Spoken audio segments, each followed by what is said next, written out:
Good day to everyone. This is TLS Talent and Skill. Ma'am Jeline nagka-massage siya sa na-stroke nga si Nida Estrella. Tingnan niyo. Si Ma'am Jeline nagka-massage siya sa kay Ma'am Nida Estrella nga na-stroke.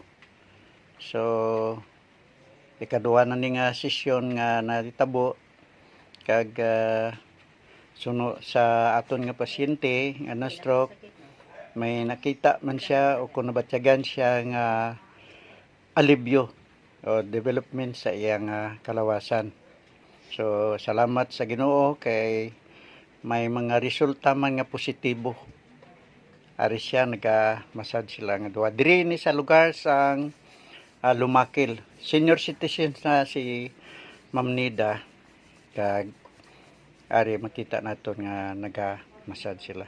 So salamat sa mga viewers kag sa mga subscriber.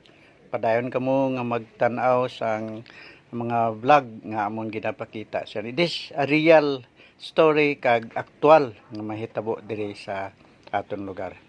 Ang ubang monggon, alam mo sa totoo lang, mabilis mo naman kumita ng pera. Magulo ka lang talaga mag-isip. Patriotic mo. GL. Yes. Dali lang yan, guys. Ako katignan mo nga ako, at age of 27, naranasan ko na yung buhay na inaasamasan ko way back yung 5 years ago. Kailangan na sa natin. Alam mo kung bakit? Kung wala kang big sa ginagawa ko ngayon, malabo kang mag-grow. Alam mo kung bakit? Diyan kasi kami nagsisimula eh. You become what you think about by thinking big. So as of now, kung wala pa yan sa'yo, kailangan i-develop mo ngayon yan. Hindi ko naman sinabi na kung present sa'yo yung opportunity by a month or every isang quarteran, makukuha mo na agad. Yes. It's take time para ma-mold ka sa person, para maging mahulmang ka bilang isang owner. So you need to think big sa ginagawa mo. Sometimes, maliit kasi yung paningin natin sa sarili natin. Di porket wala kang pera, di porket wala kang posisyon, ganun na lang yun, mamalitin mo na yung sarili mo. Guys, hindi po ganun. When I started the business, way back year 2019. I'm nobody, guys. Remember, when I started in the business, I'm nobody. Means, wala po akong kasama. Wala po akong kaibigan, pamilya, kaibigan, jowa, na simula ko, wala. Wala talaga. Diba? Kaso lang, noong time na nagka-jowa na, i-present ang opportunity at yun ito yung gusto kong mangyari. But sad to say, hindi naniwala. Dahil, ano mo to, ka na, imura lang ito, baligyan English ko manager. Magkikasakapa lang sa iyang pagyaman. So that time, nag-struggle yung couch ko, kasi nga, I can't imagine kasi, na yung minamahal ko sa buhay, siya pa yung mag-aalin sa akin. So, gano'n yung nangyari. Then, in-educate po ako ng aking mentor, sabi na, GI really think big. Huwag kang makikinig sa mga taong wala namang narating sa buhay. Sometimes tayo kumakapit tayo sa ganong tao. At hindi natin, at sa tingin natin, yung opportunity, nagiging scam. Alam mo kung bakit? Dahil sa imong community or sa imong surroundings, kahit isa way nakagawa. At ngayon, sasabihin mo ngayon, walang araw makakoachingan. That's impossible. Tama ba? So, anong dapat gagawin? Think big. Sabi ko nga sa iyo, you become what you think about by thinking big. So, maniwala ka sa sarili mo, i-raise up mo yung sarili mo na someday somehow makukuha mo kung anong sinasabi ng iyong mentor. Pero kung palipat-lipat ka ng leaders, office, kahit sa hindi mo yan makukuha, kaya kanya-kanya po tayo ng leadership. Yes! Kailangan magiging may stay ka sa isang location. Maging loyal ka. Kailangan magiging proud ka na galing ka dyan. Hindi maging, ako guys, as a founder of Eljan, kung palipat-lipat ako o pupunta-punta ako sa ibang leader dahil hindi ko nagustuhan yung leader ko, gusto ko na magkalas. Hindi po ganun. Hindi po ganun, guys. Akong leader na ako, proud kong ang istorya, leader naman ni Jessa.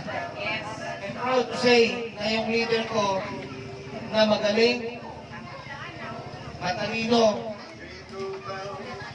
at na-develop niya kaming dalawa ni Jessa na naging manager. Even sa kanyang sarili, hindi niya kayang i-develop yung pagiging owner. At sabi ko nga sa inyo, kailangan simulan mo sa iyong isipan. Always think big.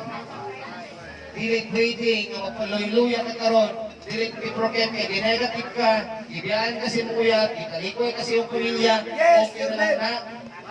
Okay lang, bubaba na ang imong moral. No, it's not do that guys, no? Kasi nga, saan ba ako galing? Katulad din sa inyo. Naniwala lang talaga ako sa sarili ko at sa mentor ko na someday, sabi nga ni Ma'am Rosaline, you need to be a good mentee first to your mentor. Even in the darkest days in your life, kailangan mo pa rin maniwala. Bakit? Kasi may pangarap ka eh. At yung kasama at yung mentor mo, malaki din yung pangarap niya. Ang problema sa'yo, sinira mo yung pangarap mo sa tao, wala din pangarap. Tama ba? Okay, so kailangan mo yung gawin. Simulan mo sa sarili mo, lakin mo. Dapat tignan mo yung sarili mo as a future manager. I can't imagine na yung Leon na Christian magiging manager. Yes. Tama? Dahil sa kanyang mindset na balang araw, kikita siya ng malaki at magiging manager siya. Wala nang imposible sa mga taong masisipag.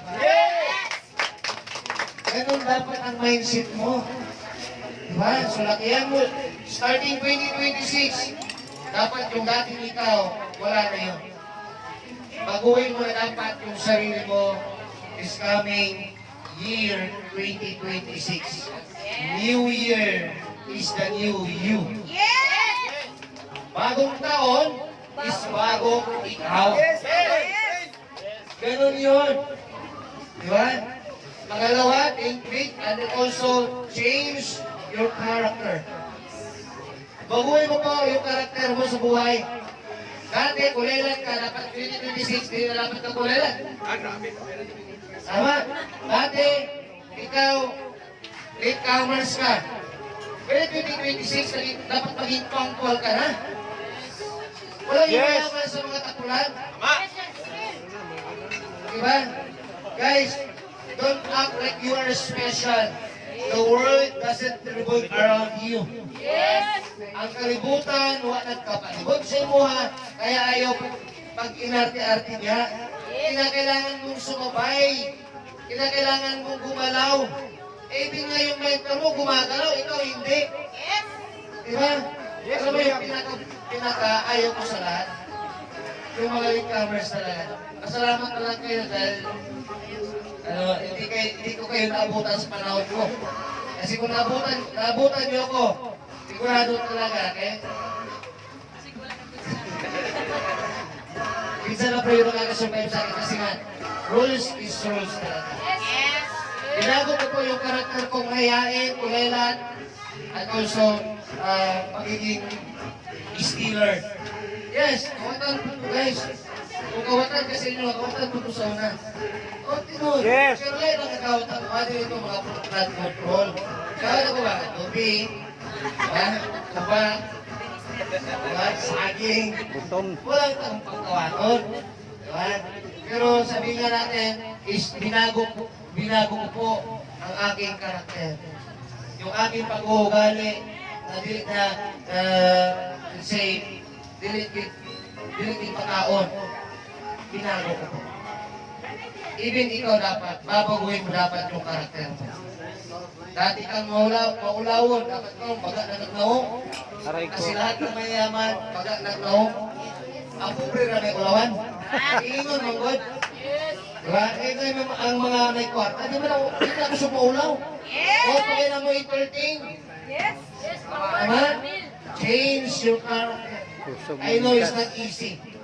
But, kung gusto mo maging mayaman sa buhay, o maging manager, always change your character. Ganun lang yung dapat mindset mo. Okay? So, yun. Kung dati kang kulela, dapat productive ka na. Dati kasi ipanarbaho, ngayon, wala nangyari sa'yo, pasukin mo yung negosyo. Sa pagpasok mo sa negosyo, may transition period mangyayari dyan. Bakit? Dahil inaalam mo yung kultura bilang isang entrepreneur.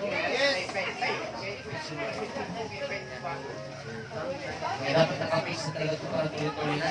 Okay? So, mamaya na siguro yan, Ramil. Para tuloy-tuloy tayo. Mamaya na yan. Okay? Turbo. Taas pa mo na natin oras. So, ganun dapat ang ilagay mo sa isipan mo. Kasi nga, hindi po ako maging ganito po guys. Hindi ko binago yung karakter. Kulelat po ako. Alam mo bakit naging kulelat ako? Dahil hindi po ako marunong mag-study. Kung ano yung tinuturo ng aking mentor, yun na yun. Pagkaulit ko sa boarding house, na-upgrade ko. Diba? Or ang habit na ko pag ulit ko sa boarding house before, paglalaan, hindi pa ako marunong mag-email. Kasi nga wala, hindi naman kamay joke kita nasa bukid. Pag-read street kasi yan eh. Then, after ato, hindi ko paglalaan, wala na study. Pagkauma, burnout. Bakit? Dahil wala mo ka nag-study pagkakahapon, wala pa rin mong i-prepare kung siya dito mo pagkauma. So, 1 week, 0.